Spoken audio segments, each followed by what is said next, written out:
Liz, do you want to eat 4 string cheeses at once, or is that too many? How about if I deep fried them and covered them in pizza sauce? Find out next on Junk Feud.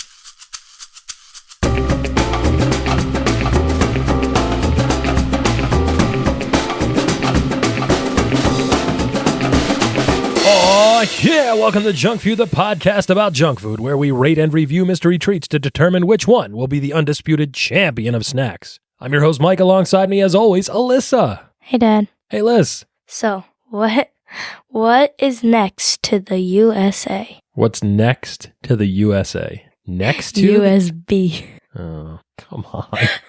What? Why do you think that's so funny? Oh, my goodness. All of the other ones I say are so bad. That was... You think that one was the good one? You are cracking up over here. Compose yourself, lady. Are we okay? Well, that was a dad joke, a joke you tell to your dad. If you'd like to submit a dad joke for Alyssa to tell me on the show, you can send it in to us via X or Threads or Blue Sky Social at JunkFeudPod or via email to junkfeudpod@gmail.com. Liz, Yeah. welcome back once again to the world's yeetest podcast. The gyottest show on earth, very mid, giving them the egg, super busting, hitting them with the riz each and every week. Liz. Snack attack. Yeah, snack attack. Hey, I didn't have really anything for the intro this week, but we've been eating a lot of snacks that we haven't had a chance to talk about on the show. I thought this would be a good place to recap all of those and give some of our initial thoughts on some things that were, either new or new to us. So Liz, let's go through it. All right, start us off. Yeah, you want to hear what I had? What? I had these things called loaded Cinnamon Toast Crunch cereals. Those are not worth discussing. Well, yeah, I didn't think so. I was super excited for these. Obviously, I think we think it's a former reigning, defending, undisputed champion of snacks on this show, Cinnamon Toast Crunch, one of the best breakfast cereals of all time. One of the gyottest snacks. Yeah, I would agree. The great flavor profile, excellent texture, just well done all around. But, Liz, General Mills has been putting the Cinnamon Toast Crunch flavor on just about anything. We had Cinnamon Toast Crunch minis, and they were okay. We thought the Cocoa Puffs minis were really good. Cinnamon Toast Crunch minis, just okay. Loaded Cinnamon Toast Crunch, Alyssa, was an attempt to remake Crave cereal. Do you remember what Crave cereal was? No. Crave cereal were these little pillows of wheat biscuits that had a filling inside, Liz. Some of them were filled with chocolate cream, some were filled with vanilla cream, some were filled, I think there was even a cookie dough flavor, possibly. It sounds like a good idea to fill a cereal with some sort of thing inside, like a frosting or a cream or an icing or something that would complement the cereal. And that was the idea here behind Loaded Cinnamon Toast Crunch. There's also Loaded Tricks, I think. And I want to say maybe Loaded Cocoa Puffs. I can't remember. But I tried the Loaded Cinnamon Toast Crunch. Everything was wrong with this, Alyssa. Yeah. It was bad. First of all, the filling that was inside the loaded cereal piece was just like, I don't even know how to describe it. It was like cake icing, like cake frosting almost. Just a sickly sweet, crunchy, vanilla, sugary paste. So it wasn't like an oozy, gooey filling like you would expect. Like a marshmallowy kind of filling would have worked well there. But instead, it was this hard, chalky, sugary vanilla filling. Not good, incredibly sweet. And the cinnadust on the outside of these pillow pieces was barely there, Liz. It was like a faint dusting. Did you try these when I had the box? No, but I saw them. Yeah, and well, I'm glad you didn't get a chance to try them because they weren't worth trying. They were very bad. I was super disappointed in these. Yeah. D+? Yeah, like real bad. You know what was exciting? What was that, bud? I got to leave school early. Again? Today? For what? I was tired. What? You got to leave school early because you were tired. How did this happen?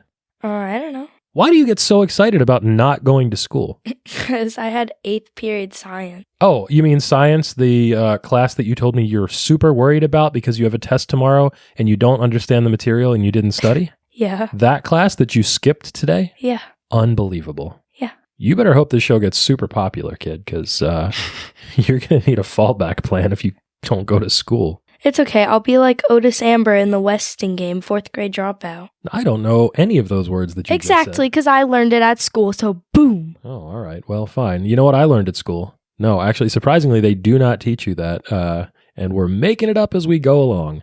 Liz, I was going to say I learned at school how to appreciate some of the finer things in life, like this next snack that I had, which was, if you can believe this, Nitro Pepsi. You tried it? I did. So, Bro. so I didn't try the ones we got today, because today we got the vanilla flavored Nitro Pepsi. But the other night, I had to, very late at night, take a long drive, and I was a little bit sleepy. So on the way to where I was going, I stopped at a Wawa, and I saw that they had these big 16-ounce cans of Nitro Pepsi, and I'd always wanted to try this.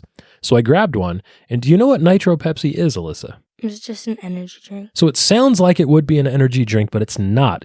In fact, it is Pepsi that is carbonated with nitrogen, Alyssa. Like it smokes? Instead of carbon dioxide. So I guess it's not really carbonated. It's nitrogenated. Yeah, the idea is that if you infuse nitrogen into a liquid, like you do, for example, with a beer like Guinness that comes in a can, or a nitro cold brew list, you've seen those, like the coffee drinks. Mm-hmm. So they're infused with nitrogen, which makes these little tiny bubbles instead of the big lazy bubbles that you get with a carbonated soda, like a regular Pepsi. And it has the effect of making the soda taste and feel almost like it's flat, but not quite, because there are smaller bubbles that are sort of like cruising around your tongue instead of popping in your mouth. And it makes the soda really creamy and puts like a float of foam on the top of it, like a head, like a beer would have. Oh. So it was really good. It was, I generally don't like Pepsi. I find it to be too sweet. Pepsi. Yeah, I mean, it's not like, if somebody offered me a Pepsi and it's all there was, I would take a couple sips. But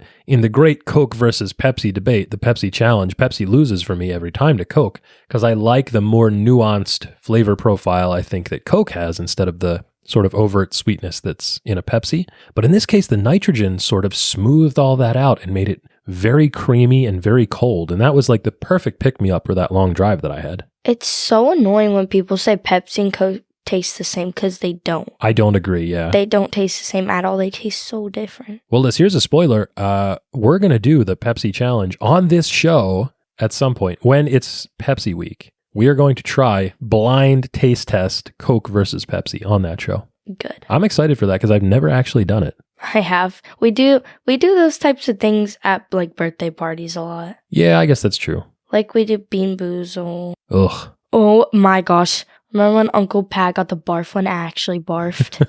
That was terrible. I do. Shout out to Uncle Pat, who threw up for real after tasting a puke-flavored jelly bean. Liz, that was like my favorite Florida memory. Of Uncle Pat throwing up? Because of the Bean Boozle. I mean, we've done a lot of fun things there, but that's the top of the list for you, huh? Yeah. Wow.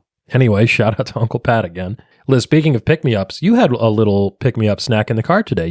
What did you get? After our very long shopping spree. Well, I wouldn't say it was a very long shopping spree. It was mostly you saying, ooh, can we go here? Ooh, can we go here? Ooh, can we go here? And then getting something every place we went. Well, we were 2 minutes down the road from a Sephora. Yeah. What do you mean? So now you're justifying that pretty well, huh? Okay, Dots. Dots seasoned pretzels, Alyssa. You asked me to pick some of these up for you, and I grabbed a bag from where? Target. What do you think about Target? I got a lip gloss. A lip gloss? Would you say your lip gloss is poppin'? My lip gloss be stopping at the boys at the lockers. Very nice. Tell me, what are Dots seasoned pretzels, bud? They are these twisty pretzels with seasoning. Are these hard or soft pretzels? Hard pretzels. Like little crunchy pretzel sticks? Yeah. Yeah, so it's not like a big twisty pretzel. It's like a little one. Yes. Now, when it says a seasoned pretzel, what does that mean? Like it's salty, but it has different flavors. Oh, I see. So like a normal pretzel stick would just have salt on it. Yeah. But these have like a buttery kind of something taste. else. I don't even know. Yeah, like an artificial butter flavor, but something that's augmented with, I don't know, some other savory kinds of seasonings, huh? Yeah. And it tastes good. These are really good. I think the Dot seasoned pretzels, just the basic ones, they taste kind of like what you would imagine if you got the flavor of an Auntie Anne's soft pretzel, but in a bag of crunchy pretzels. Yeah. It's kind of like it, right? Yeah. What else did you have today? I had a Shamrock Shake. A Shamrock Shake. Wow. Yeah. I think we're going to do a show on the Shamrock Shake as well. We should for St. Patty's Day. How about that? We should do a show on the Shamrock Shake. We should do a show on the Shamrock Shake. We should do a show on the Shamrock Shake. Yeah. And while we will. selling seashells by the seashore. Very good. And what's your quick take on the Shamrock Shake? That rhymed. How about that? It's so tasty. It is so tasty. What even is a Shamrock Shake? Is it like mint? I don't even know. I think it's like a soft vanilla mint, I think. Yeah. Yeah. But it's green. Yeah. That's really the allure of the Shamrock Shake, right? Yeah. That All it's right, we good. got to hurry this up. What do you mean? Because you want to get to that last one there. Yeah. Well, we're almost there, Liz. I was at Costco the other day, and they had these things called turtle churro chips. I have still not tried one. You still haven't tried them. I ate a lot of them on the ride home from Costco.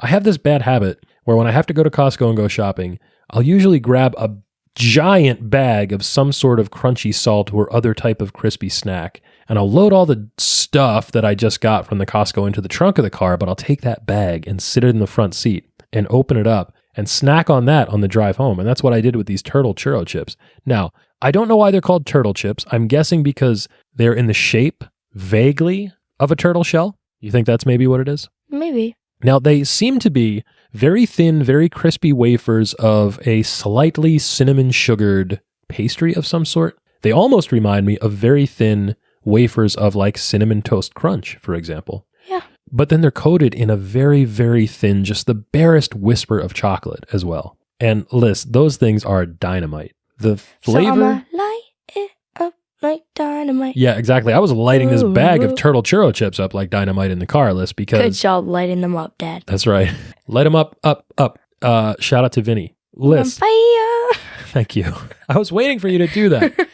Liz, these things were amazing. They were so delicate, so crispy and light, but they packed a lot of flavor because they had the smooth chocolate on the outside that had sort of that cocoa pop to it. And then there were the little crunchy bits of cinnamon sugar just underneath that. And then the sort of like crispness of the, I don't even know what to call it, the pastry, the cookie, the snack itself. Really good. I thought about putting those into a homemade snack mix that I was making. I was making a peanut butter and chocolate snack mix. And then by the time I went to the pantry to get that bag, I realized that my whole bowl was already full of other stuff. So there was no room in the peanut butter chocolate snack mix for the chocolate turtle churro chips, which was a bummer. Okay, next one. You know what wasn't a bummer? The Korean corn dogs. Korean corn dogs. Now, the reason that I got turtle churro chips at Costco was because you asked me to make a special trip to Costco to get you Korean corn dogs. Liz, what is a Korean corn dog? Oh, So they're like, think of it as a bunch of French fries cut in half. Okay. In this like deep fried batter. Okay.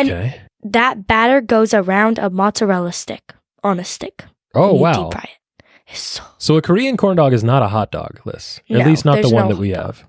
It's cheese that is melted and covered in a batter that's studded with pieces of French fry. It is the And you've been making those like 2 at a time every day after school, popping them in the air fryer. And what do you have with them? Ketchup, I guess? yeah. Because the ketchup complements the French fry exterior.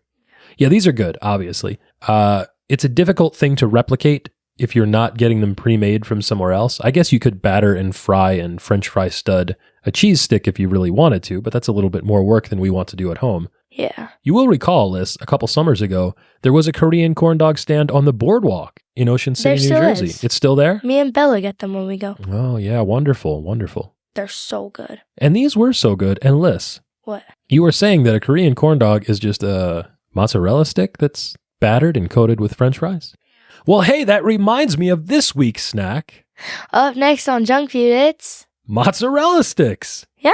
Yeah, Liz, what's a mozzarella stick? Like Dad, you shouldn't have put long pieces of breaded because it could be medium. They could be medium pieces of cheese, Yeah. not long. They're typically long pieces of cheese, right? Cheese sticks, mozzarella Well, sticks. Not the ones at Pesos. Not the ones You're at being Pezos. discriminating towards the mozzarella sticks. Being discriminatory Okay, towards so mozzarella we'll just say sticks? pieces of breaded or battered and fried mozzarella cheese, usually served as an appetizer or starter, Yeah, that's right. It's literally not an entree. not an entree. That's true. I mean, I guess you could eat them as an entree if you really wanted to. Yeah. Liz, it's just gooey melted string cheese that's stuck inside of a seasoned, usually golden fried breading. Yeah, it's That's- just stuck. That sounds really good, actually, when you say it like that.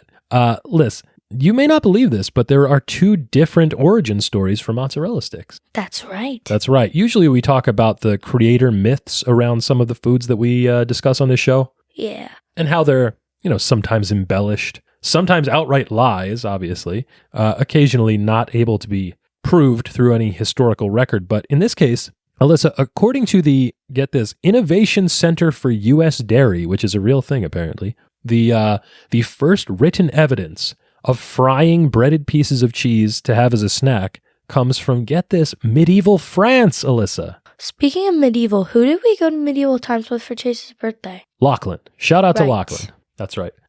Yeah, medieval times in not the restaurant medieval times with the horses and such, but the actual medieval France. Alyssa, in the year 1393 was when there was a recipe published for a thing called pipe farces. This is an interesting name. This was published in a book called Le Ménagier de Paris. Paris. Yeah, that's right. Which is roughly translated is the Paris household book, which was this very weird home manual for young women. And it was written from the perspective of an older husband who was lecturing his young wife about how she should behave in a marriage. Does that sound strange to you? Yeah, that is not giving Barbie movie. That's not giving Barbie movie, says the 13-year-old. Yeah, it was a book full of advice on gardening and how to apply makeup and food preparation, among some other things. And all of those were centered around the theme of wifely obedience, Alyssa. Yeah, big sigh. It sounds pretty terrible now, but it was perfectly normal in that day and age. Anyway, this is the original 1393 recipe for pipe farces, which were the, of course, medieval precursor to modern day mozzarella sticks. Are you ready? I'm going to do my best Max Miller tasting history read for this. Or do you want to do it? You do it. Okay, are you ready? Yeah. Take egg yolks and flour and salt and a little wine and beat together strongly and cheese chopped in thin slices, and then roll the slices of cheese in the batter and then fry in an iron skillet with oil in it. This can also be made using beef marrow. How was that? Pretty good. Okay, so now in You know retrospect, what I love doing? What's that, bud? Talking in my YouTuber voice. Yeah. What do you want to try it? Yeah, I'm Do you want to read? Do you want to read the recipe in your YouTuber voice? Okay. I'm gonna put it back because I'm about to yell it a little bit. Okay. Hey everybody! I think that's a little too much. Hey everybody, welcome back with another video. Today we're going to be taking some egg yolks, flour, and salt, a little wine, and beat together strongly, and cheese chopped in thin slices, and then we're going to roll the cheese out in the batter and fry it in an iron skillet with the oil. And this can also be used with the beef marrow. Don't forget to smash that like button. Don't forget to smash the like button each and every week. Wow, that was awful. And, You gotta go in hard and then go slow. and then go out hard. Yeah. That's right. Shout out to Roger Ebert. Listen, that was Pretty good. it was a good read by you, obviously. I hate the style. I don't like the fact that exists. But I mean, that's why I don't know if people picked up on this or not, but that's why we do the intro on this show the way we do. Oh yeah, welcome to that thing. Oh yeah, we're gonna Yeah, that was us making fun of the YouTube. sort of the YouTube voice, right? Yeah, I don't know if people caught on to that. I don't think they did, but because that was sort of an inside joke with You me. don't go hard. I don't go hard into it. Yeah, you don't go hard enough. I mean, I go pretty hard. I go moderately hard. You gotta go like harder. Yeah, probably nobody got that because it was an inside joke with me and Mom and some of our friends. But that was the attempt at doing at least a moderated YouTube voice. So let's obviously bread and cheese go together. Georgian cuisine, for example, the country of Georgia, not the United States state of Georgia, is almost exclusively bread and cheese. You get a nice khachapuri, and it's like a pizza with bread and cheese, and it's sort of an egg in the middle. So we've got fried cheese as far back as 1393, but the thing that we know now as a mozzarella stick, that comes into existence in 1976 when there's this Wisconsin dairy farmer. His name is Frank Baker, and he's part of a family that had been making cheese since like 1916. Yes, you get it, Frank. Yeah, that's right. And he wanted to find a way to make his family's mozzarella cheese more snackable.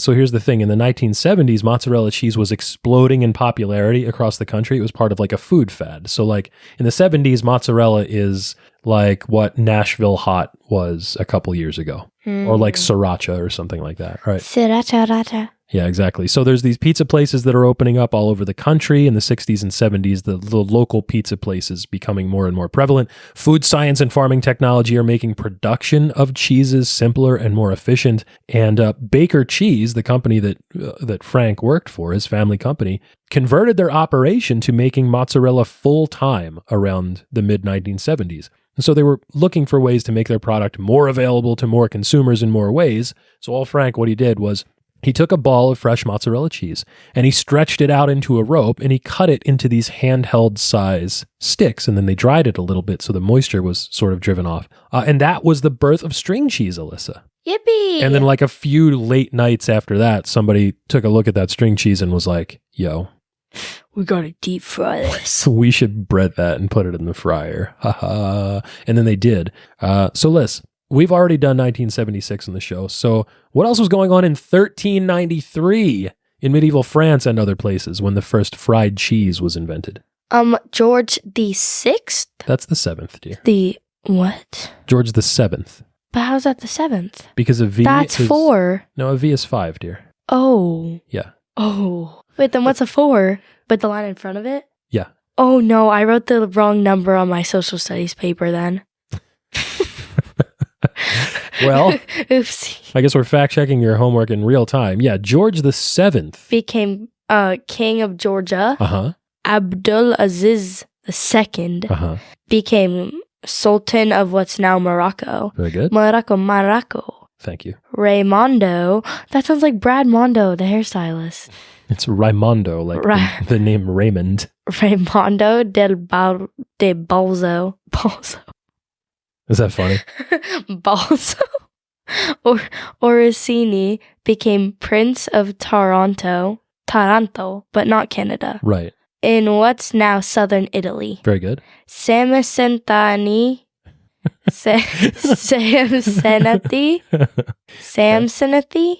Sure. became king of what's now Laos. Uh-huh. James the First became king of Armenia. Armenia, yeah. Armenia. Uh-huh. Sikander Shah became... Oh, Sikander Shah I The first, yes, thank you. became Sultan of Delhi. Uh-huh. Abu Tubid II became ruler of what's now eastern Algeria. Uh-huh. Conrad von Guggen Jungingen. Mm-hmm. Keep going, you're doing great.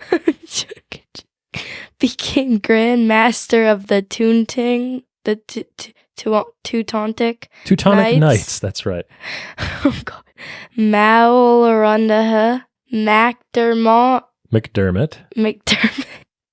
became king of what's now North Central Ireland. Uh-huh. Arthur III, Duke of Brittany, was born. Uh-huh.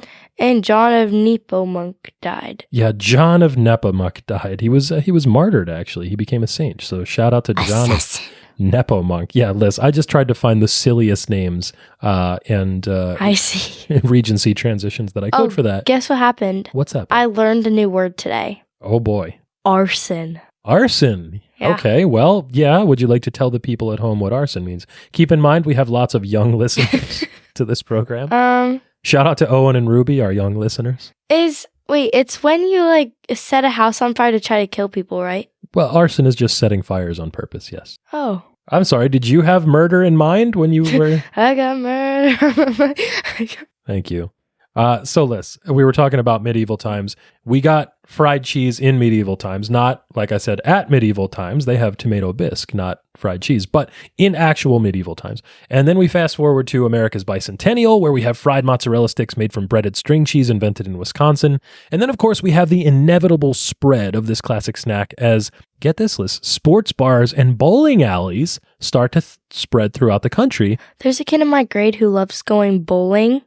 And he always plays bowling alley music in his locker. Sorry, what's bowling alley music? I don't even know. It's just upbeat, I guess. Okay, interesting. So we're going to talk a little bit about that in just a moment. Not necessarily bowling alley music, but the bowling alley culture. Liz, because these places, bowling alleys and sports bars, as they spread throughout the country, they're making high volume, high speed, snackable treats that are designed to be cooked quickly, because most of these places, they want to have food service. They want to have a snack bar or a restaurant of some kind, but they're not really set up for a big industrial kitchen. So they have to have small contraptions that can cook things in high volumes relatively quickly. And that's usually things like small ovens on the countertop or a deep fryer. And that's exactly what we get. Now, at the same time, a little bit later, actually, in the 1980s, we start to get the spread of chain restaurants that are capitalizing on this trend. And we see places like Applebee's and Bennigan's and TGI Fridays serving like multitudes of fried appetizers, including the now venerable mozzarella stick.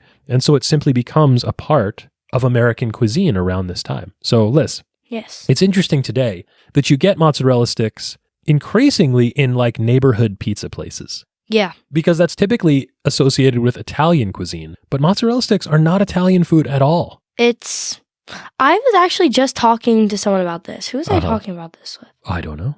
I remember. Okay, so me and Ella were talking about mozzarella sticks the other day. Shout out to Ella. And Ella goes, "Don't you eat mozzarella sticks because you're Italian?" Ah, of course. And I was like, "No, Ella, that's basic American food." Yeah, I mean, it kind of is. It's sort of French food and sort of Midwestern. It's Italian in the flavor profile. Obviously, mozzarella is an Italian word. It is an Italian cheese, but... Mozzarella. Yeah, that's right. You know how some of our friends and family say the word mozzarella because we are from New Jersey? Do you know how they say it? How? Mozzarella. Mozzarella. Mozzarella. You like it a mozz, Alyssa? We always make fun of Brooke on how she says Philadelphia. She goes Philadelphia. Oh, that's not that different. No, but it's funny how she like says it because she has this like accent when she says it. She's like Philadelphia. Well, shout out to Brooke. She sounds so silly. I like it. It sounds great. Liz. What?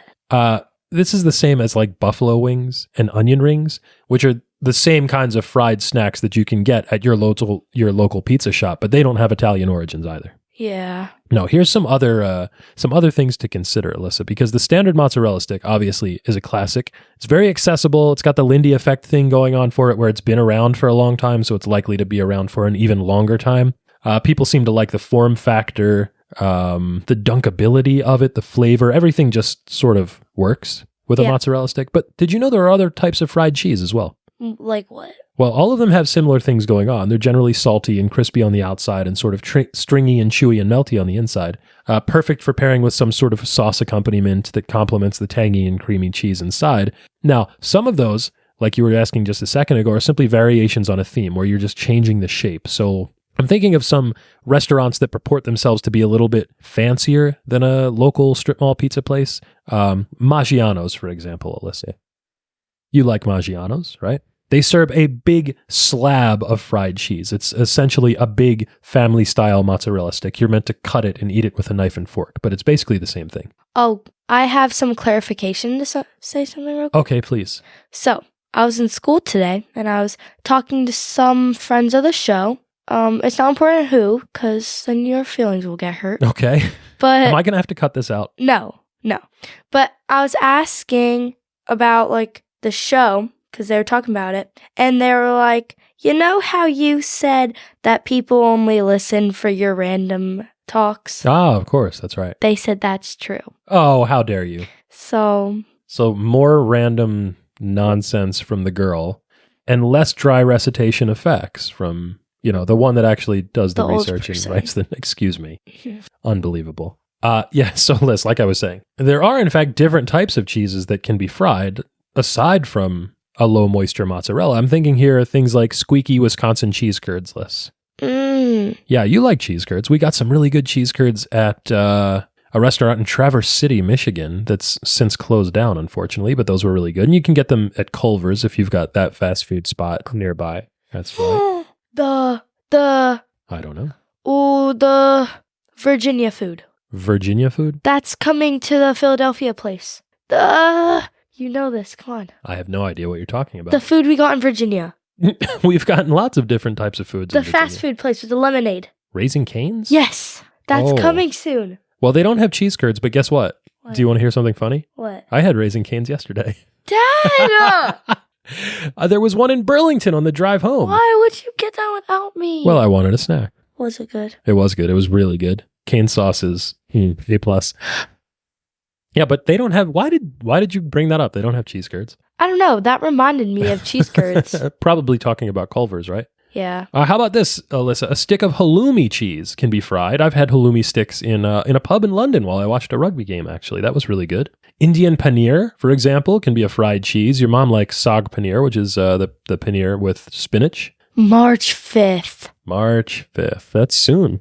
That's when the close Raising Cane's will open. That's the long time. That's too long for you to wait. Less than a month. Yeah. Unbelievable. Liz, also, you can take a mild cheddar cheese, roll it into a ball, and fry it golden brown so that it's poppable little cheese balls. That was one of my favorite appetizers at the since closed down and razed to the ground in place of a Wawa You know what I want to do dive soon? bar that we used to go to. What's that? Do like a summer menu in winter. Like, you know how it's still like, I guess, classified winter? Sure. I want to do like what we have in the summer. Like do a night that's jalapeno poppers, cowboy caviar, like all that stuff. Oh, you want to have a barbecue. Like, yeah, but like not a real barbecue. An indoor barbecue. Yeah. Like just with a bunch of it's just been snacks. so nice out. It's just like You're getting kind of in the spring summer in the mood, summer huh? mood, yeah. Yeah, well, it's still Like February. mood. Still February. I don't know how that's going to work out for you. Liz, speaking of things not working out, you've got to be careful. Here's an interesting thing. In 2022, TGI Friday's frozen foods division was sued by a lawyer named Thomas Zimmerman, who brought a class action suit on behalf of a plaintiff named Amy Joseph, who had alleged that their frozen mozzarella sticks, which they were called in the package, only contained cheddar cheese and no actual mozzarella cheese. How about that? Oh, Yeah, it's fascinating, good right? for you, Amy. Liz, Got what you want. well, I mean, class action suits means that she's bringing them on behalf of an entire class of people. So if we've ever had TGI Friday's frozen mozzarella sticks, we may be entitled to a piece of that suit if it goes forward and is settled. I've never had TGI Friday. Like anything from there ever? No. Interesting. Wait, just regular Fridays or does it have to be TGI? Well, that's the same thing. Oh, then never mind. You thought there was a different, you thought there was Yeah. a Fridays and a TGI Friday? Yeah, because that's I where see. Ella got pasta high. Pasta. Oh, pasta high yes, of course. Not the kind of high that probably people are thinking about. Well, that's what we were talking about, but Yeah, different kind of high. yeah, sure. Yeah, exactly. Liz, we were talking about this a moment ago. We said there are a number of different places that you can get mozzarella sticks: bowling alleys, pizza parlors, roller skating rinks, chain restaurants. Do you know that McDonald's had mozzarella sticks on the menu in 2015, Liz? Yeah, it was a limited time offering. I don't recall if I ever got them there. I probably Bowling alleys didn't. always have the best lemonade. Bowling alleys have the best lemonade, you said? Yes, like Do it's they always make- so good. Do you mean like that that weird machine that's like a big plastic tub and it's got a little fountain inside it? It's like spraying the lemonade up and down inside, and it's got a... No, No, you're not those talking are like about the that? Panera ones. Those Well, are pretty sure, good. Panera has those too, but you used to see them at places like bowling alleys and roller skating rinks and Like snack when you bars. go for a party and they bring out like the pictures of them. Yeah, and then they just pour it into a cup. Yeah, they're so good. I think that's usually just like Minute Maid. reconstituted fountain Minute Lemonade, Maid. yeah. Probably. But you like it. Yeah. You like regular lemonade or pink lemonade better? Regular. Really regular, not pink Because lemonade. it reminds me of summer. Yeah, well, yeah, I guess so. That's true. Here's the thing, Liz. We said you can get them at chain restaurants, places like Fridays, Bennigan's, Applebee's. It turns out the cooks at the chain restaurants really love serving the mozzarella sticks. Did you know that? Well, because they're like idiot proof. They come in these giant frozen blocks. They take just a few minutes to heat up in the fryer. They like almost cannot be screwed up. And they don't take a lot of thought and effort on the part of the cooks. They get super excited when somebody orders mozzarella sticks because they know it's like the next They, like, 5 don't minutes have are going to to be do anything. easy work. That's right. Mm. Liz, did you know that there are even some fancy high concept Italian eateries in places like New York City where they serve mozzarella sticks? Really? Yeah, but their own sort of variations on a mozzarella stick. In fact, there was a restaurant not too long ago that served a very famous rendition of a mozzarella stick and then took it off the menu very briefly to reformulate the recipe. And there were minor riots that broke out when people showed up to the restaurant and could not order their favorite food, the mozzarella stick. Ooh. Speaking of it being the favorite food of people, Liz, DoorDash, which you got the other night, inexplicably, because we had a ton of food here and somehow DoorDash arrived and brought you boneless buffalo wings.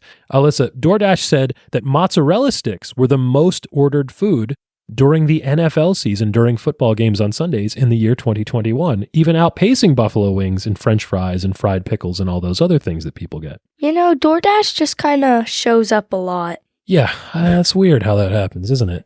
It's so strange. I agree. Liz, did you know there's even a place in Wisconsin, we're back to Wisconsin again, called Alfonso's that claims that they make the world's largest mozzarella stick. Whoop whoop. Yeah, it's more than a foot long, and each one, you get 2 of them in an order, weighs more than a pound. 2 pounds of cheese that's breaded and fried. That sounds gross. Yeah, kind of does. You know what else sounds gross? We're going to get to that in a moment. Liz, what would you say the most popular dipping sauce for a mozzarella stick is? Marinara. Yeah, it's obviously marinara, right? It's the standard accompaniment. You get them at any bar, any pizza place, any chain restaurant in the world. You know They're going to what give I you a like little to put cup of in? marinara. What's that? Penne vodka sauce. Oh, like a pink sauce, sure. It's so good. Yeah, that would be pretty good. And I think it's really the interplay between the sort of salty, tangy, creamy cheese and then the sharp, acidic, tomatoey bite of the of the marinara sauce or the tomato-based sauce. But here's the thing, Liz. All that gets thrown out the window if you live in Albany, New York. Yeah, in and around the New York capital region, mozzarella sticks are served with something called Melba, Alyssa. Do you know what Melba is? No. Melba is sort of like a raspberry jam. It's a raspberry sauce that was developed by the famed French chef Escoffier. Liz, what do you think about dipping fried cheese into a fruit spread? Ew. You say ooh. Here's the thing. I think it works. I don't know that I've ever done this. I don't know that I've ever had Melba or a raspberry sauce specifically with fried mozzarella cheese. But I have had a brie, for example, like a baked brie with honey and jam. I think that works. Sometimes we have like a sour cherry spread that we pair with a goat cheese when we do a charcuterie board. That's pretty good, right? Yeah. Yeah, I'd say so. I think it's probably quite nice. What do you think? You think you could do it? No. No. Well, we don't have to today because I couldn't find any. So spoiler alert, we're not doing that. But what we are going to discuss, Liz, is a memory that I have of mozzarella sticks. First, before I get into that, would you like to talk about any of your specific memories or food experiences with mozzarella sticks? You've had quite a few. You had them yesterday with I your have dinner. one, actually. Go ahead. I know where you're going with this. So, me and Mom were at a local pizza parlor. Uh-huh. And we ordered mozzarella sticks. And I ate one. And it got stuck in my throat. And Mom reached her hand in my throat and pulled it out. That's right. And this was funny to me. I wasn't there, but this was amusing to me. How old were you when that happened, by the way? This was not that long ago. Yeah, I know. That's why I'm... Like, maybe last year. Yeah. So it's funny to me. I'm glad that you're okay. You could have died, but you didn't. So now it's funny. The same thing happened to your mom, when she was your age. Did you know that? No. Yeah. When she was a kid, she was eating mozzarella sticks, sitting at her kitchen table with her family, and she took too big of a bite and didn't chew it properly, and it got stuck in her throat. And she looked around and no one was paying attention to her. And finally, her aunt, shout out to Aunt Donna, saw her choking and reached her hand into her throat and pulled out this long string of mozzarella cheese that she was choking on. Oh, this is why I love Aunt Donna. Well, it's funny to see the... Same thing happen. Yeah. What in the deja vu? Exactly, that's right. Speaking of deja vu, listen, I'm going to... Get deja. I'm going to give you, I'm going to give myself a little bit of deja vu because you weren't there, but I was when I was a kid. Like we've said on the show before, there was a pool in our town, a swim club that we went to in the summer. And the swim club had a little snack bar. And I remember it very fondly and very vividly. The floor was like poured concrete and it was painted green. And it always felt disgusting on my feet, like slimy, because everybody went in there soaking wet and the floor got all wet and you had to walk on the wet floor. And I did not like it. But what I did like was all the snacks that they had at the swim club. And in this case, there was sort of like a hierarchy to the snacks there because there were only certain things that we got.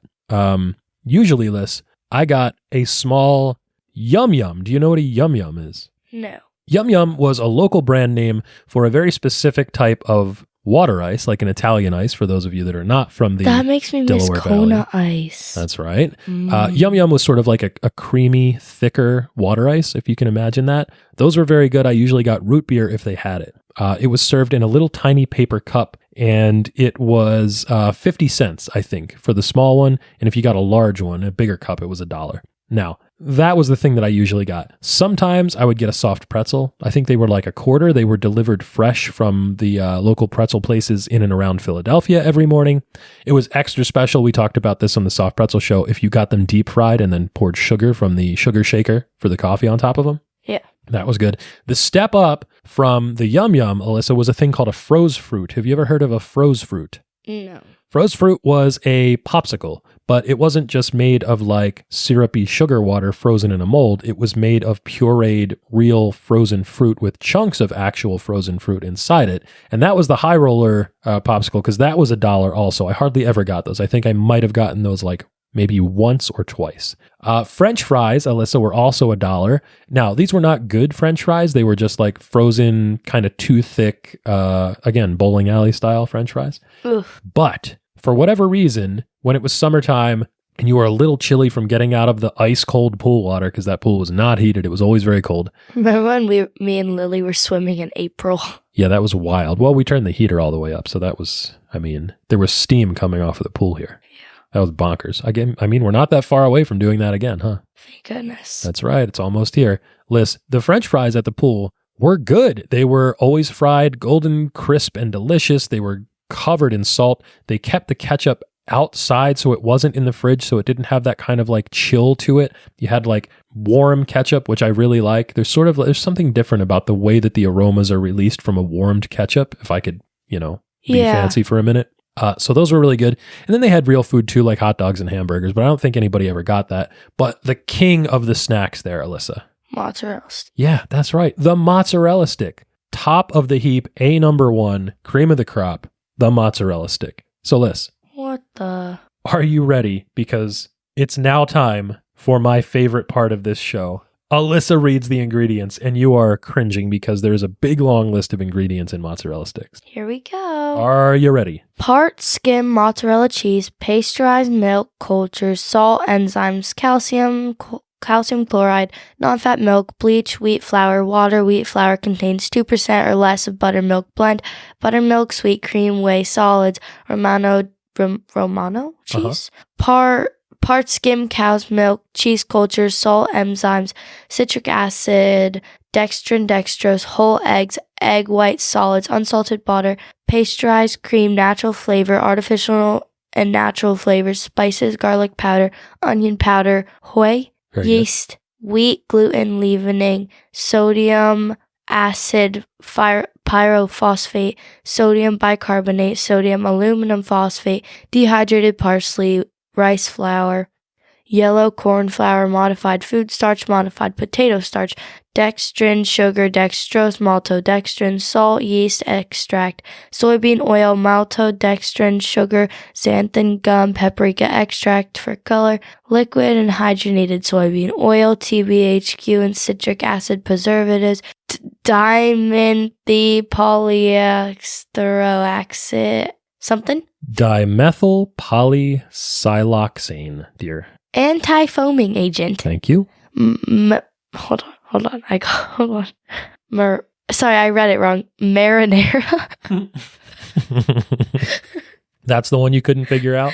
Marinara sauce, tomato puree, water, tomato paste, tomatoes, corn syrup, salt, soybean oil, spices, dehydrated onion, dehydrated parsley, and citric. Yeah, that's a heck of an ingredients list. And Alyssa, the reason that that's such a long ingredients list is because the mozzarella sticks we got today are from Applebee's. Ugh. And they got a lot of crap in them because that's what Applebee's does. So let's get to the rules of the game. Junk Feud is a culinary clash to see which treat will be crowned the undisputed champion of snacks. It's a king of the mountain style battle in which the reigning champ takes on a new challenger each week to see which snack reigns supreme. And Alyssa, Yeah. the reigning defending undisputed champion of snacks is... Space Dunk Oreos. Space Dunk Oreos. That's right. We had a successful cash in of the Money in the Bank briefcase. The Oreo rule. And the new reigning defending undisputed champion of snacks is the special edition, space-themed, two-tone, marshmallow creamed, popping candy adorned Space Dunk Oreos. Liz, they're good. Yeah. They were real good, but things are going haywire here on Junk Feud. It's breaking down in Tulsa, as Jim Ross would say. What does that mean? Well, it means like we've got a Pier 6 brawl on our hands. First, we had Birch Beer win the title, and then we walked back the scores on that. And then it was sneak attacked by Fudge Stripes the next show, and then Fudge Stripes won its matchup, but then Space Dunk Oreos snuck in from out of nowhere, RKO style, and won the title while Fudge Stripes' back was turned. And now we have an interesting situation where we've had a lot of title changes in a brief period of time. Yeah. You think Space Dunk Oreos can carry it through? Yeah. Well, we'll find out in a moment because today we're trying mozzarella sticks, which, as I said, we got from our local Applebee's via curbside pickup through the app for, get this, Alyssa, 8 mozzarella sticks, $9.99. If they're going to charge you that much, just do $1 per mozzarella stick. You'd feel better about yourself, wouldn't you? Yeah. Well, with tax and tip, it came out to about $13. So, 8 sticks of fried cheese, a little plastic sauce with some plastic cup with some sauce in it, and a little lid on top. No run-ins. Yeah, there's no other challengers today. Mano a mano, which means, Alyssa, it's crunch time. That's right. We rate our snacks. Why did you say it like that? What was that all about? What? Crunch time. What? That was interesting. Are we going to make that a weekly thing now? Crunch time, I guess. Crunch time, I guess. I'm too cool for this. I'm a teenager. Thanks. We rate our snacks using a tier list from sprinkles to fun dip. Sprinkles to fun dip. So snacks can be graded A, B, C, D, or F, with the very best treats earning the elusive S tier ranking. The following contest is scheduled for 1 serving. 1 serving. And is for the undisputed championship of junk food. Now, Liz. Yeah. I have the mozzarella sticks here. Now, we can try them again if we want. I want to. These are a fried appetizer, which means they have a half-life. Basically, as soon as these things come out of the hot grease, they're going downhill, and they're going downhill fast. So what we did, like anybody else would, is we got them in the car, and then we tried one as soon as they were delivered to us, when they were still hot and fresh. They were still cold, though. Yeah, they weren't actually. I was disappointed in the temperature. Because the cheese wasn't even melty. The cheese was less melty than I would want. I got a little bit of cheese pull in a bite, but not much. I want this thing to be like arm's length stringing out, Now, when you try a mozzarella stick, Liz, what are you looking for? What's the flavor combination and profile that you want from a mozzarella stick? The salty, fried batter. Yeah. And then the super, pulley. Stringy. Not stringy, though. Sure. So like melty and pulley. Yeah. Right? That cheese. Pulley, I don't know is a word, but a pulley is a thing. We'll make it work. But yeah, I see. Liz, I am with you there. I want the hot oil to basically burst in my mouth and carry the flavor of the food that it's fried in and the saltiness across my palate. The oil sort of coats your tongue and moves the flavonoids around. I want a tangy, creamy, salty cheese inside. It should taste like a heightened mozzarella stick. Like if you do the, Ryan the Temp from The Office and just bite the mozzarella stick like it's a candy bar instead of like pulling the string cheese apart, Mm-hmm. You want that big burst of cheesiness, the subtle tang on the palate from the cheese. You want in this case, there are a lot of additives to the breading. Did you notice that in the ingredients? There are things like parsley and Romano cheese that are incorporated into the exterior breading on this. So you're getting an additional flavor burst. It's not just like unseasoned breadcrumbs. This is a seasoned dredge, basically, which is pretty nice. So I got to say, even though these were not as hot and gooey as I would have liked when we got them out of the fryer, it's still really good. It tastes like a mozzarella stick, which is exactly what we want. I did not care for the marinara sauce here, though. Oh, no. This is sort of like, it's a very thick, very pasty sort of marinara sauce. When you get it from a local pizza place that makes its own pizza sauce or its own marinara sauce, it's so much better. The sauce is better in that case. You're still getting the acidity and tang of the tomatoes. You're getting the brightness of those flavors melding together with sort of the smoothness of the olive oil that's added to it, a little hit of garlic, onion powder, garlic powder, salt, pepper, that kind of thing. Here, I'm just getting this is just like canned tomato paste that's been thinned out a little bit. Yeah. It's a little bit one note, a little bit disappointing. I think, and you can probably corroborate this, you had mozzarella sticks last night with dinner from our local pizza place. You went out to dinner with Grammy and Poppy. And yeah, they're so much better. They are.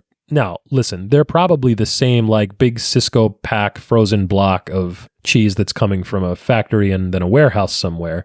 They're not breading them fresh in the store, but they're slightly different in form factor. These from Applebee's look like string cheese, really, that's been breaded and fried. The ones from the local pizza places are usually a little bit shorter, a little bit more squat, like thicker.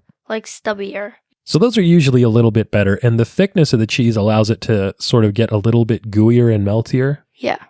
You have to be careful when you're making these because you don't want the breadcrumbs on the outside to burn before the inside gets too melty. So let's hit the bliss point. What do you think? mozzarella sticks overall in general as a concept, and then, specifically these we got from Applebee's. So overall, as a Concept. A+. A+. But the ones from Applebee's, I'm giving them like a C-. Wow, C-. You didn't think these were very good, huh? No. I mean, I will say I've had worse. I've had like fast food mozzarella sticks before that are very small, that are always cold, that are disappointing. These were better than that. I would say these were a B+ for me. It's still, the first bite was mozzarella stick, even though it wasn't as stretchy and as chewy as I really wanted. Yeah, I would agree though. The concept of a mozzarella stick at its best execution is, do I say A+? Yeah, I'm going to say A+, because I've had so many good experiences through my life with mozzarella sticks. So A+, what do you think though? Is the A+ mozzarella stick enough to defeat the reigning defending undisputed champion of snacks, the Space Dunk Oreo, with the marshmallow cream in 2 tones and the popping candy Pop Rocks inside? Okay, so in my opinion, as much as I love mozzarella sticks, I feel like it's a no. Just because when you go out to eat at a restaurant, these are more of a meal than a snack. You think a mozzarella stick is a meal, huh? More of a meal than a snack. It's a more substantial portion than a snack? Interesting. I feel like if you're having mozzarella sticks, like 3 mozzarella sticks to 3 Space Dunk Oreos, if you're just like, and I can't even do like an out in front of you because mozzarella sticks I don't think of them as a snack. Wow, interesting. I think you are diverging a little bit here from what everybody else probably thinks, from the popular sentiment. I will say you are spot on about the sort of fullness of having too many of these, because like the proportion. Yeah, so that's the joke at the cold open of the show, which was ripped from a Twitter meme.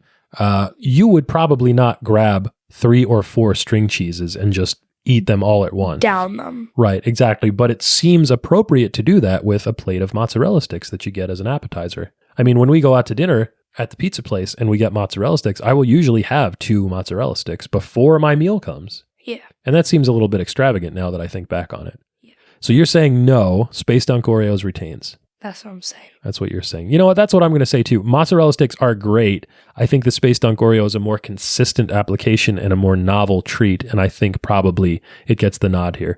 Also, especially because since it's like a junk food kind of thing. Yeah, that's true. I mean, these are a fried stick of cheese is pretty junky. But... Yeah, I'm not going to lie there. But yeah, this is a tough one. This is actually an interesting toss-up because we have 2 things that are so different from each other. I will say though, the variability in the mozzarella sticks does not play in its favor, because these from Applebee's were good, but not great. And I wanted them to be great. I feel like if we did like a cheese stick, that's like a snack for me. But when it's a mozzarella stick, it just seems like... When it's fried and has a dipping sauce, like fancier. It puts it over the top. Yeah. Interesting. So I guess we have to say then, Alyssa, that our winner and still reigning defending undisputed champion of snacks is the Space Dunk Oreo. The underdog continues to roll through. Alyssa, and speaking of Oreos and the Oreo rule, we don't have anything for the Oreo rule today, although I did see the gluten-free golden Oreos on shelves if we want to do a side-by-side comparison one day. What do you think? Sure. Yeah, sure. Liz, each week we ask a very important question on this show. Can you deep fry this week's snack? Will it deep fry? Obviously. Obviously, and of course, these are already deep fried. And in fact, Alyssa, we probably have the humble mozzarella stick to thank for the current fad of deep frying, everything, and of course this segment as well, because once deep frying technology evolved to allow compact and efficient fryers in every sports bar and bowling alley kitchen, inventive cooks started proving to themselves that if they could fry cheese sticks, then they could fry anything at all. Yeah. Yeah, so cheers to you, mozzarella sticks. You didn't win the big one today, but you're a real one. Yeah. Yeah. I would say RIP to a real one, but they're still going strong. That's right. They're not dead. You know what's not dead, Liz? Unfortunately, the back of the box. That's right. It's time to check out the back of the box, a weekly segment where we play a little game. This week's segment is A Trip to Mount Crunchmore. Yeah. Liz, on A Trip to Mount Crunchmore, we rank our top 4 foodstuffs in a specific category. Today on A Trip to Mount Crunchmore, Liz, it's our top 4 bowling alley snacks. Yeah. Do you like bowling? Not really. I don't either. It's an interesting pastime. I respect bowlers. Your mom likes bowling. Did you know that? Yeah. Your mom used to bowl in a league with Grammy and her aunts and uncles and cousins. Some of them serious bowlers, like with 300-point games to their Nerd credit. alert, nerd alert, nerd alert. Yeah, you say that, but I'd like to see you bowl a 300. My bowling skills are top tier. It is a legitimate. It's all in the jeans. It's all in the jeans. Yeah, the apple bottom jeans. Oh, boots with the fur. It is a legitimate thing to be proud of. Obviously, to bowl a 300 game, that is an accomplishment. And Liz, bowling people are fascinating because there is like this entire subculture of bowling people, but it's a hobby that can only happen in a very specific place, which is a bowling alley. Yeah. And it's not like most people don't have a bowling alley at their house. It's like we've got a basketball hoop in the driveway. Yeah. Nobody has a bowling alley in the driveway for the most part. Yeah. Like very rich people have bowling alleys at their houses, but probably they don't use them if I had to guess. Yeah. So, yeah, it's like, it's one of those things that you don't notice people talking about. You said there's one kid at school that likes bowling, but there's not like groups of kids that get together and talk about bowling the way they talk about video games. Yeah, like everyone's so hyped about Fortnite and stuff. Yeah, exactly. So like, you might see somebody wearing a bowling shirt, but you're not going to go around wearing this. Right. Oh That's not popular like in the way that a sports jersey is. And it's sort of like a punchline to get a bowling ball as a gift. Like, like the old man in the Christmas Story, for example. This sweatshirt was going like crazy. This one. A Fortnite sweatshirt. And it like zips up over the face. It's a llama. And oh my goodness. It was driving me crazy because it was so cringy. All the kids at school have the Fortnite llama sweatshirt. So cringy. Oh my gosh. But none of them are wearing bowling shirts probably, right? Except for DJ. Shout out to DJ. Because you're a real one. That's right. Because being a bowling guy, Liz, puts you in league. See what I did there? Bowling league. Good job. With guys like Homer Simpson or Al Bundy, who were sort of chastised or made fun of for being bowling fans. But anyway, Liz, I don't like bowling. Yeah, me either. I don't like wearing the bowling shoes. Oh my gosh, they make me look like a clown. Yeah, they're clown shoes. They're very embarrassing. I don't like being up on a literal stage because that's what a bowling alley is. You're like raised up on a stage from where everyone sits down and they're all watching you while you're making your approach and probably failing to do something that seems very simple, which is just, hey, roll this ball in a straight line, and it never goes the way that you want it to. And then there's like all the weird music and the birthday parties and the lasers and black lights and the weird little animations on the screen, like, hey, there's a turkey. You got 3 in a row. There's a turkey. And then there's always like a problem with the bowling lane. And you got to call the attendant and the ball gets stuck and you got to type your name into the little computer. The whole experience is obnoxious to me. Yeah. I'll do it. Like if there's a kid's birthday party at a bowling alley. It's so overwhelming for no reason. That's right. There's a lot going on. But Liz. Terrible. And the arcade is so dirty. Oh my goodness. Oh, see, I like the bowling alley arcades. Actually, quick story. They're so dirty. Alyssa, quick story about a bowling alley. We were talking earlier about the swim club. The swim club that we went to was next to a bowling alley. And Philadelphia Phillies relief pitcher Mitch Williams, after he was on the team, married the daughter of the bowling alley owner. So Mitch Williams was usually hanging out at the bowling alley and we would like go see him and hang out and he would sign autographs for us little kids, which was really cool. But they also, Liz, had video games there. And at that bowling alley, they had NBA Jam and they had Mortal Kombat. And when those games came out, those were the top 2 video games in the world for arcades. And it was a big deal to play them. That was like when they started to be 50 cents to play instead of just 1 quarter. It was a big deal. But you know what else was a big deal, Liz? What? The snacks at the bowling alley. Yeah. Yeah, that's right. Bowling alleys usually have a snack bar of some sort, and they're mostly like pushing frozen and reheated bulk snacks that they got from Sam's Club or something like that. But for whatever reason, they usually taste a little bit better when you get them at a bowling alley instead of like if you would just make them at home, you know? You know what's actually funny? What's that? Bowling alley pizza is kind of good. You love bowling alley pizza. You love Blaze's pizza, which is just, I think, just junk bowling alley pizza. Yeah. Well, Liz, I think there's something to this. And it's like you're going to a place that you don't identify with food, really. It's a bowling alley. You're there to bowl, not to eat. And yet there is food there. So it's sort of like a forbidden treat. I go everywhere to eat. Well, I guess that's true. I don't care what the occasion is. I'm eating. Have you seen that video? And it's the little boy and he's like, I eat all the chicken, everything my mom makes. Oh, I eat it all up. Well, he sounds like a smart kid. Liz. He was on Ellen. Oh, he would probably enjoy going to a bowling alley, and bonus points, like you said, if there's an arcade there or a counter in the snack bar with some old stools and a Miller Genuine Draft neon sign, and there's a TV nearby and it's got a baseball game on. So Liz. What? While you're doing that, Mount Crunchmore, top 4 bowling alley snacks for you. Wait, actually you go first. Well, you said pizza already, so that's not really on my list. But I'll say mozzarella sticks for sure. I'll say cheese fries, Alyssa. Not just French fries, but cheese fries. That's sort of like a guilty pleasure that you would get there. Yeah. Then I'll say pretzel bites. Not just a soft pretzel, but like little pretzel bites. And here you go. Here's the kicker for me. The bottom boy in the stable. Mini tacos, Alyssa. The mini tacos, which I don't think are very good overall. And when we get them at home and you heat them up, you're like, why did I get these? But if you get a little plate of mini tacos at a bowling alley, it feels so special for some reason. We always said, feels right. Yeah, tiny foods are fun. Tiny tacos, even more fun. Tiny tacos at a bowling alley, 3x the fun. Turkey. What's your top 4, Liz? I'm going the pizza. Obviously. Can I go lemonade? Sure. Bowling alley lemonade. Why not? Lemonade. And then I'll go tater tots. Tater tots. Wow, strong. And then maybe mozzarella sticks. And mozzarella sticks. So we both had the mozzarella sticks in common. We did like them. Yeah. I would say that's an excellent way to cap off the show, Liz. Yes. And this podcast should reach you in excellent condition, satisfaction guaranteed, or your money back. If you've got a question for us, you can write to the address on the label. That's junkfeudpod@gmail.com. Alyssa. Yes. Any final thoughts for this week? No. No. Well, at least you thought about it this time. This podcast has contained your recommended daily allowance of fun. For more, go to X, Instagram, Threads, Blue Sky, or wherever you choose to be social and find us at Junk Feud Pod. You can watch fun-sized reviews on YouTube, buy our merch on TeePublic, and don't forget to catch all the snaction each and every week wherever you listen to podcasts. Until we see you again, for Alyssa, I'm Mike. Pasta lasagna. Don't get any on ya. Bye.